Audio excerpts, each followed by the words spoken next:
Assalamualaikum warahmatullahi wabarakatuh. Alhamdulillahirrabbilalamin. Wassalatu wassalamu ala asyrafil anbiya wal mursalin wa ala alihi wa sahbihi ajmain, amma ba'du. Perkenalkan, nama saya Fuadul Umam. Saya salah satu dosen di program studi Sejarah Peradaban Islam Strata 1 Universitas Nahdlatul Ulama Indonesia. Kali ini saya akan memberikan pengantar mata kuliah Sejarah Pergerakan Nasional pada abad ke-20. Baik, saya akan memberikan gambaran deskripsi singkat daripada mata kuliah Sejarah Pergerakan Nasional pada abad ke-20 serta capaian mata kuliah ini. Dari deskripsi singkatnya, mata kuliah ini wajib diambil oleh seluruh mahasiswa program studi Sejarah Peradaban Islam. Dalam mata kuliah ini, mahasiswa akan mempelajari sejarah pergerakan nasional pada abad ke-20, baik itu teori maupun prakteknya. Kemudian, tujuan daripada perkuliahan ini adalah bersama-sama mengelaborasi nilai-nilai yang terkandung dalam sejarah pergerakan nasional pada abad 20, baik itu secara umum, tokoh-tokohnya yang terlibat, maupun nama dari sebuah sejarah itu sendiri. Harapannya, capaian mata kuliah dari mata kuliah Sejarah Pergerakan Nasional abad ke-20 ini yaitu mengetahui atau mahasiswa mengetahui sejarah dari pergerakan nasional pada abad ke-20, kemudian juga mahasiswa mampu mengelaborasi sejarah lokal tokohnya maupun secara nasional. Dan yang terakhir adalah mahasiswa mampu menanamkan jiwa patriotisme dalam kehidupan sehari-hari, baik itu dalam kehidupan bermasyarakat, akademik, maupun yang lainnya. Assalamualaikum warahmatullahi wabarakatuh. Alhamdulillahirrabbilalamin. Wassalatu wassalamu ala asyrafil anbiya wal mursalin wa ala alihi wa sahbihi ajmain, amma ba'du. Selamat sore teman-teman semuanya. Selamat datang di kelas kita mata kuliah Sejarah Pergerakan Nasional. Sejarah Pergerakan Nasional ini masuk di semester 3 di program studi Sejarah Peradaban Islam Universitas Nahdlatul Ulama Indonesia. Baik teman-teman, sebelum kita memulai mata kuliah ini, mari kita bersama-sama membaca doa surat Al-Fatihah atau membaca doa sesuai dengan keyakinan agama masing-masing. Berdoa mulai.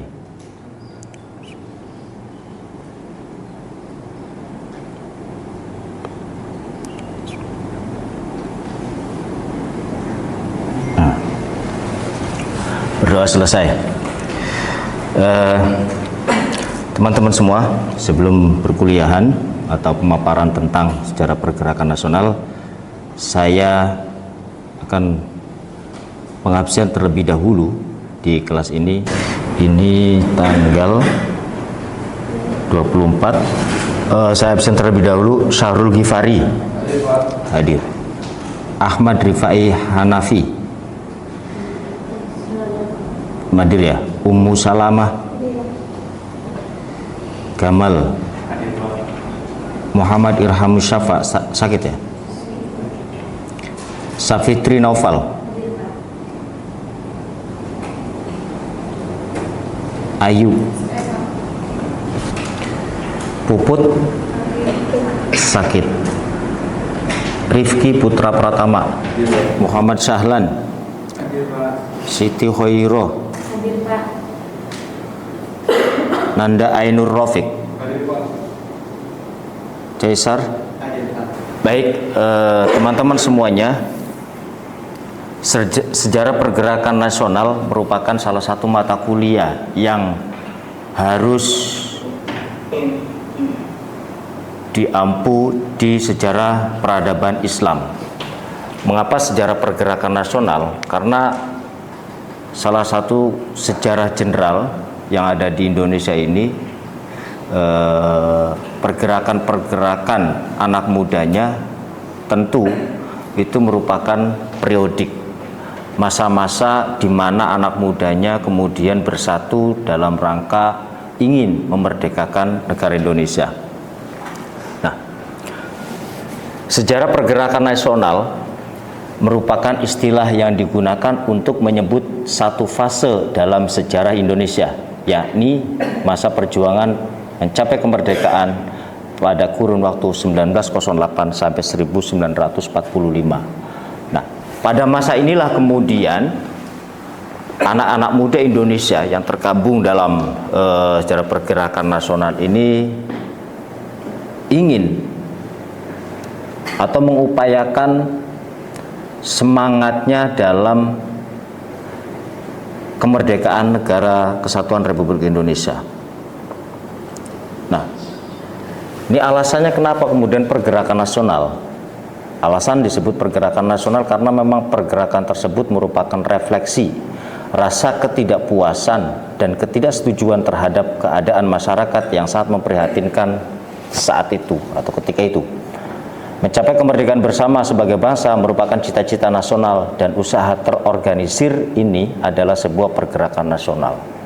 Nah, yang tadi saya bilang bahwa sejarah pergerakan nasional, anak mudanya yang terkumpul, terorganisir, itu ingin kemerdekaan negara kesatuan Republik Indonesia yang saat ini kita sudah 70 sekian merdeka. Nah, alasannya tentu alasan bukan lagi alasan secara individu, tetapi alasannya alasan secara nasional, di mana semua menginginkan, individu-individu yang terkumpul dan organisir itu menginginkan bahwa negara kesatuan Republik Indonesia ini harus merdeka, seperti itu. Nah, pandangan Henry Landsberger dan Alexandrov dimensi penting dari sebuah gerakan. Nah, memang sebelum ada gerakan, ada yang namanya kemudian kebangkitan. Ada kebangkitan nasional dan gerakan nasional atau secara pergerakan nasional. Nah, ini dari dua suku kata kemudian diambil salah satunya. Kenapa? Karena memang lebih pantas idealnya dalam pergerakan itu pada saat itu adalah sejarah pergerakan nasional, bukan kemudian sejarah kebangkitan nasional. Nah, beberapa dimensi di sini dikatakan tingkat adanya kesadaran bersama tentang nasib yang dialami. Ini yang pertama. Tentu masyarakat Indonesia, rakyat Indonesia sangatlah terpressure atau tertekan pada saat itu karena memang penjajah Belanda yang betul-betul tidak memberikan ruang sedikit pun kepada masyarakat Indonesia, apalagi rakyat-rakyat jelata. Lah, tingkat adanya kesadaran bersama ini tentang nasib yang dialami itu juga dirasakan oleh kaum muda Indonesia, kaum muda yang tergabung dalam satu organisasi itu merasakan hal yang sama. Bagaimana nasib kita ini supaya kita terlepas dari nasib yang tidak baik ini. Kemudian yang kedua, tingkat di mana aksi itu bersifat kolektif, baik dalam lingkup orang yang terlibat maupun tingkat koordinasi dan organisasi aksi. Nah,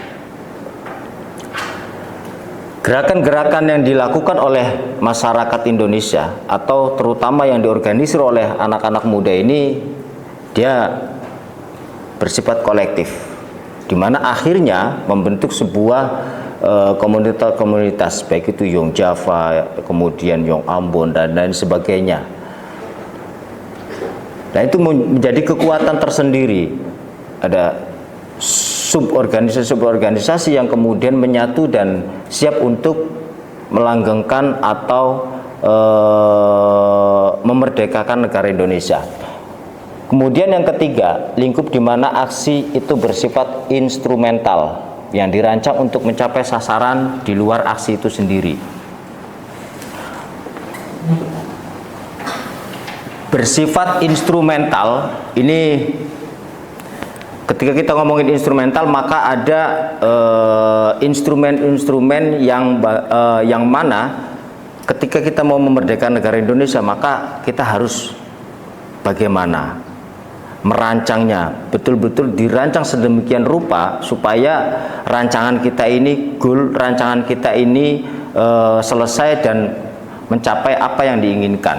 Nah, ini butuh pemikiran-pemikiran yang memang sangat pintar. Artinya pemikiran sangat pintar, kemudian teknik daripada organisir juga harus punya dan sebagainya.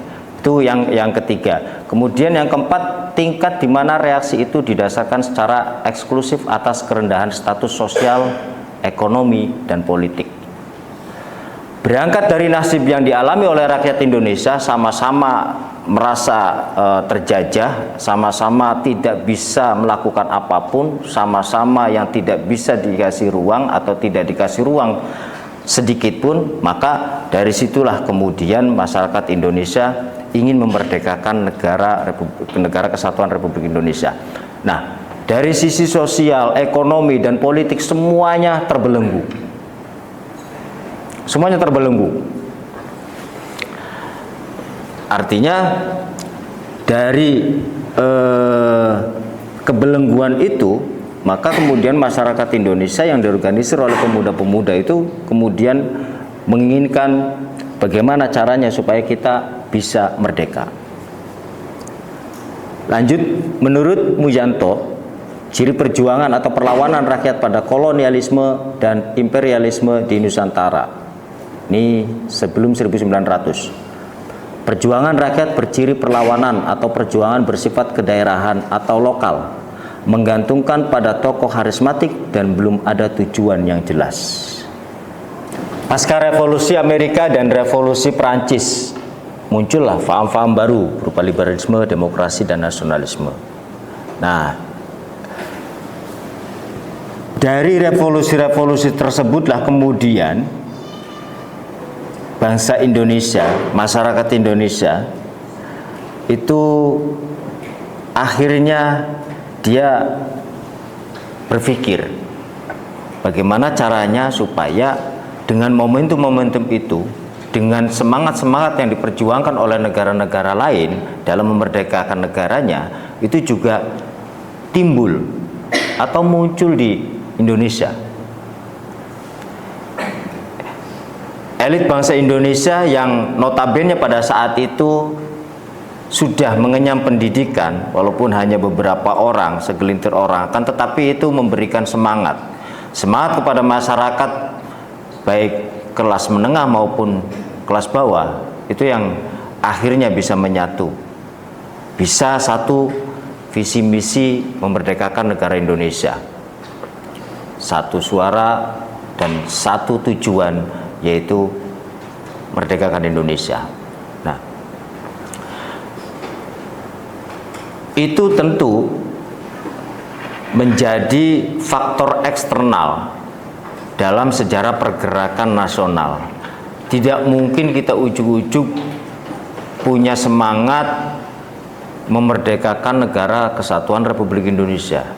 Akan tetapi dengan berita ataupun adanya informasi-informasi yang didapat oleh negara-negara lain, atau memang itu menjadi sumber yang benar-benar dicari oleh masyarakat Indonesia pada saat itu, seperti apa caranya memerdekakan negaranya sendiri, seperti apa atau bagaimana caranya memerdekakan negara sendiri dan sebagainya. Nah, itu yang kemudian menjadi acuan. Itulah kemudian faktor eksternal sejarah pergerakan nasional.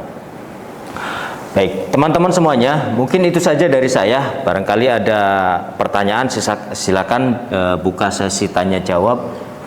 Yang pertama, ada yang nanya?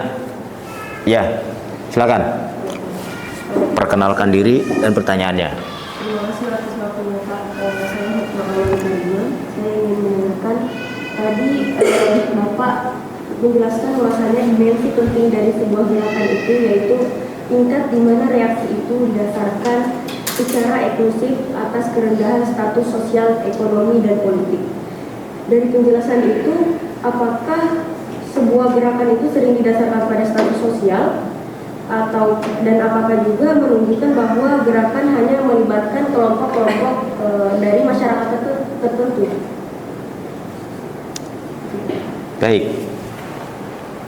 Status sosial atau inklusif di sisi ekonomi, politik maupun strata. Kita ketahui bahwa 1900-an itu masyarakat Indonesia masih juga meyakini adanya strata dalam kehidupannya. Dia bisa menempatkan dirinya di strata seperti apa, seperti itu. Nah, dengan adanya sejarah pergerakan nasional yang kemudian diorganisir oleh beberapa organisasi, terutama anak-anak mudanya, itu tidak juga kemudian menjadikan masyarakat Indonesia tidak perlu ikut campur dan lain sebagainya, enggak. Akan tetapi justru malah membuat semangat mereka yang di bawah-bawah ini, karena rasa nasionalisme itu tumbuh ketika mereka merasa punya wadah. Orang Jawa, Yong Java, atau orang Jawa yang kemudian membuat organisasi namanya Yong Java. Kemudian orang Medan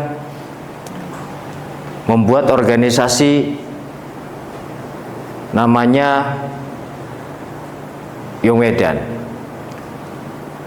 Dan daerah-daerah lain yang notabene itu menjadi cikal bakal semangat daripada primordial daerahnya sendiri. Jadi yang orang Jawa kemudian ketika melihat organisasi, ada organisasi Jawa, maka dia otomatis ikut semangat dan dengan tujuan yang jelas, memerdekakan negara kesatuan Republik Indonesia.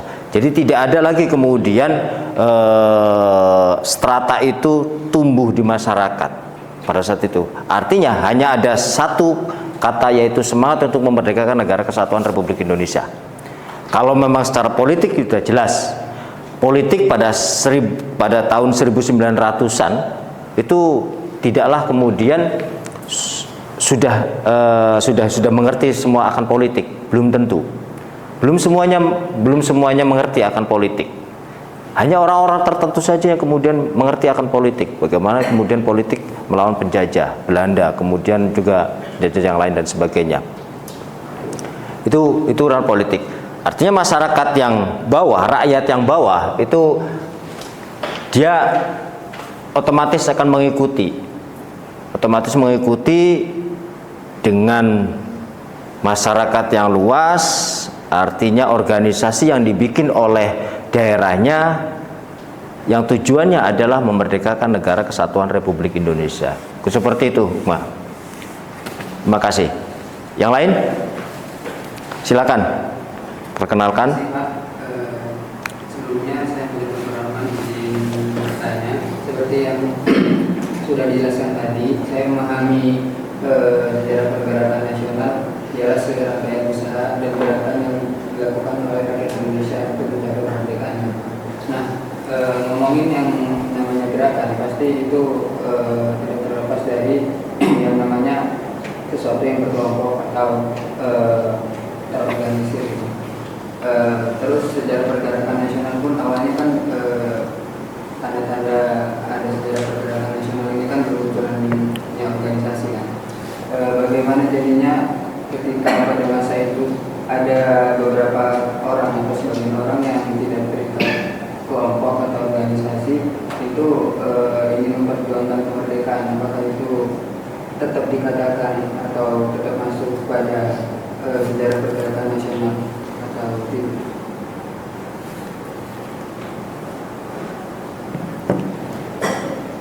Baik, terima kasih pertanyaannya. Individu masyarakat Indonesia pada saat itu yang tidak termasuk atau tidak masuk dalam organisasi sejarah pergerakan nasional. Nah, itu seperti apa? Ini lagi-lagi saya katakan bahwa bagaimanapun kondisinya masyarakat Indonesia, bagaimanapun situasinya, Dan ketika pada saat itu memang negara Indonesia sedang membentuk organisasi-organisasi, khususnya anak-anak mudanya, dengan tujuan supaya Indonesia ini merdeka, otomatis masyarakat yang di luar daripada organisasi itu atau struktural, kita katakan bahwa mereka adalah kultural ya. Artinya kultural, tidak masuk struktur organisasi Yong Ambon, Yong Java dan lain sebagainya. Tapi mereka semangat dalam memperjuangkan negara kesatuan Republik Indonesia. Nah, itu tetap dijadikan sebagai sejarah pergerakan nasional. Nah, kita ketahui juga ada beberapa tokoh di sejarah pergerakan nasional, Budi Utomo dan lain sebagainya, itu kan menjadi tokoh pahlawan, akhirnya menjadi pahlawan. Tokoh-tokoh tersebut menjadi pahlawan, dan tidak menutup kemungkinan mereka-mereka yang kemudian juga mengorganisir adanya secara pergerakan nasional, kemudian juga dia ikut terlibat walaupun tidak struktural dan sebagainya, mereka meninggal itu pasti akan ditokohkan oleh masyarakat setempat. Itu yang mungkin kedaerahan tadi. Artinya pemantiknya yaitu organisasi-organisasi yang muncul pada tahun 1900-an itu dengan nama sejarah pergerakan nasional. Itu munculnya dari situ. Nah, pemantik-pemantik ini yang kemudian juga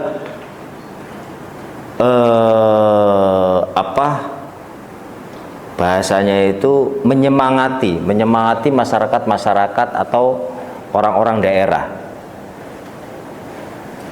supaya bergerak, supaya ikut dalam memerdekakan negara kesatuan Republik Indonesia. Mungkin itu jawabannya, Pak Jar. Terima kasih. Baik teman-teman semuanya, karena memang waktunya sudah selesai, saya izin menutup pertemuan kali ini di mata kuliah Sejarah Pergerakan Nasional. Barangkali ada kata-kata saya yang salah, minta maaf, dan sampai ketemu lagi mungkin di pertemuan yang akan datang. Sebelum ditutup, mungkin ada doa yang harus dipanjatkan oleh kita semua. Salah satu dari teman-teman kita mungkin yang biasa berdoa, silakan dipanjatkan doa. Andika atau siapa, silakan.